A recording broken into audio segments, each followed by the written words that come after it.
새벽빛 묵상 여호수아 13장 15절에서 33절.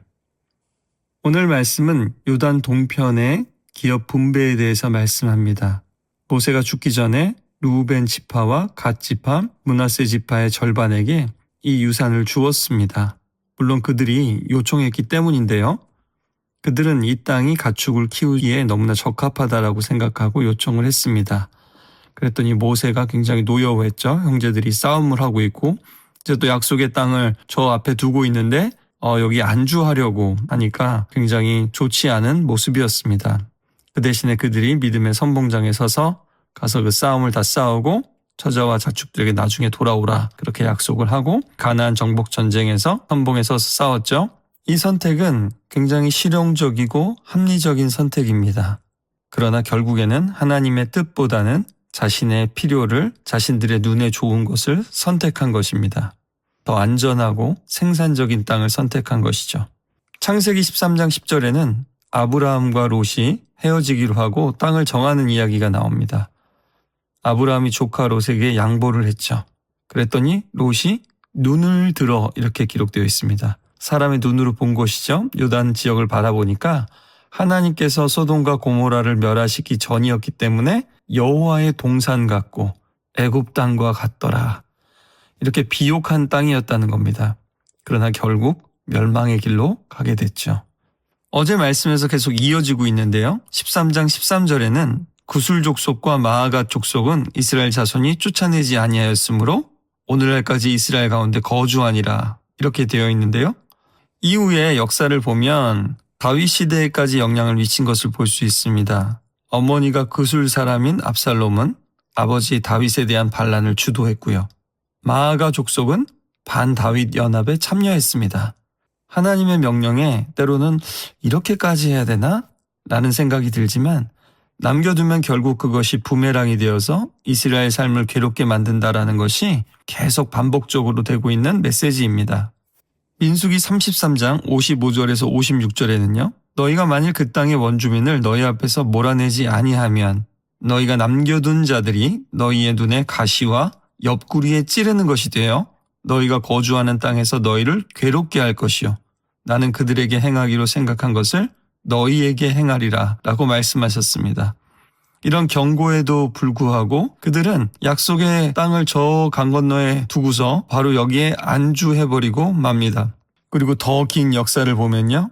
결국에는 그 이방 민족들에게 동화되거나 결국에는 삼켜지고 마는 것을 보게 됩니다. C.S. 루이스의 스크루테이프의 편지에 보면 악마는 우리가 단번에 하나님을 배신하게 만들지 않는다. 대신 그는 우리가 작은 타협을 통해 점차적으로 하나님과 멀어지게 만든다. 마치 하나님께서 우리를 저 정상에서 만납시다 하면서 정상으로 부르시는데 우리는 산 중턱에 평평한 곳에 텐트를 치고서 머무르고 있는 것과 마찬가지입니다. 이 정상은 때로는 높은 곳이 아니라 가장 낮은 곳이기도 합니다. 예수님께서는 십자가를 향해서 이제 변화산에서 내려가셔야 되는데 제자들은 여기가 좋사오니 초막 셋을 짓고서 여기 살자라고 이야기했습니다. 높은 곳이든 낮은 곳이든 하나님이 가자고 하시는 데까지 끝까지 가는 것이 중요합니다. 그리고 타협의 여지를 남겨두지 않는 것이 굉장히 중요합니다. 교회사를 봐도요. 처음에는 기독교가 로마 황제 숭배를 하지 않으니까 박해를 막 받다가 나중에는 어떤 일이 벌어지나요? 콘스탄틴 황제는 기독교인이 되고 오히려 기독교를 공인하게 됩니다. 그때부터 기독교는 권력과 부를 가진 기독교가 되기 시작하죠. 공식 로마의 종교가 되기도 합니다. 이 사건 자체가 굉장히 큰 축복이고 놀라운 복음의 능력을 드러냅니다. 그러나 이것은 시간이 가면서 어떻게 됩니까? 황제가 오히려 교회의 지도자의 역할을 하고 회의를 주관하게 되고요. 또 로마의 그런 이교적인 관습과도 혼합되기 시작했습니다. 예를 들면 썬데이라든지 혹은 이교도들이 사용하던 그런 상징들 혹은 성인 숭상하는 모습이 무슨 이교도의 제사처럼 변질되기도 했습니다.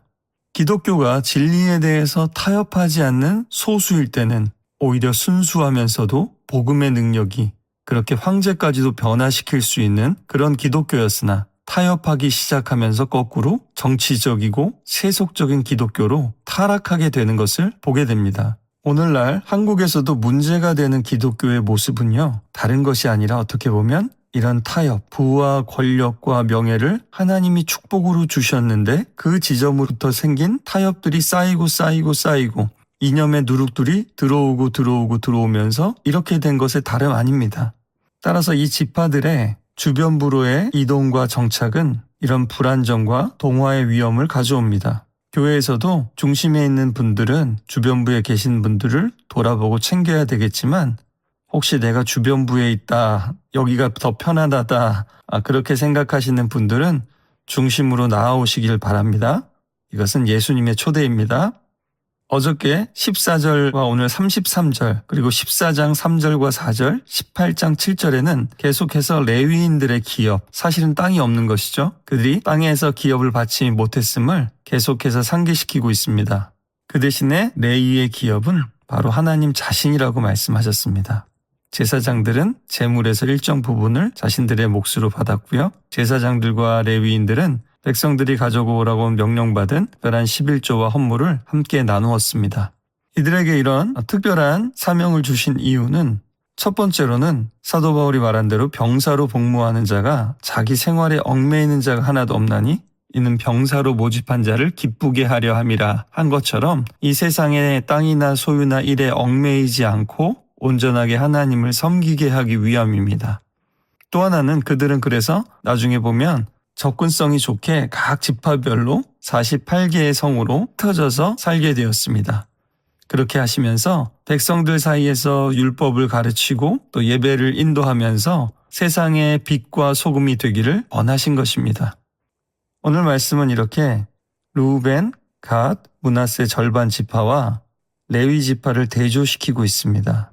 적당히 안주하고 타협한 지파와 온전하게 그들의 시작도 그랬죠. 하나님 편에 있는 자가 나오라 하고 범죄한 이들을 치라고 했을 때 레위가 나왔습니다.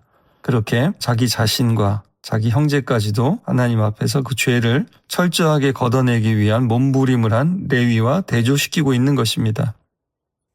시므온과 레위는 창세기에 보면 그 세겜 사건에서요, 굉장히 무서운 형제들입니다. 누이가 세겜의 아들 하몰에게 그렇게 욕을 당하는 것을 보고서 이 둘이 가서 그들을 진멸하고 쑥대밭을 만들게 되죠. 어떻게 보면 정의롭고 어떻게 보면은 폭력적인 이들, 그러나 이들의 운명도 달라집니다. 시므온도 결국 그 야곱의 예언처럼 흩어지게 되는데 시므온은 결국 유다의 일부가 되게 됩니다.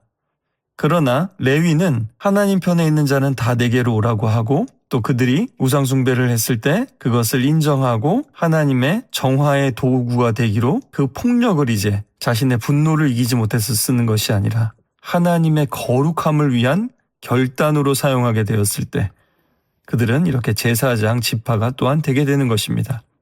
하나님의 약속은 언제나 새로운 가능성을 열어줍니다. 그러나 가능성은 또한 위험과 리스크이기도 하죠. 사람들은 그 가능성 앞에서 눈앞의 안정과 안전, 예측 가능한 삶을 선택할 때가 참 많습니다. 그러나 바로 이것이 타협 혹은 하나님의 부르심에서 벗어나게 되는 첫걸음이기도 합니다. 따라서 순종하려면요, 위험과 불편함을 감수해야만 하는 겁니다. 레위는 어떻게 보면 가장 불가능한 것을 불편함을 선택한 지파이기도 합니다.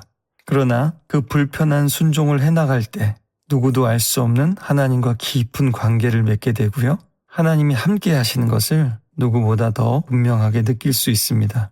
그뿐만 아니라 이 지파들이 보여주었듯이 이런 신앙의 타협은 우리 개인의 문제로 끝나는 것이 아니라 우리 공동체와 이후 세대에까지 큰 영향을 미친다는 것을 잊지 말아야 되겠습니다.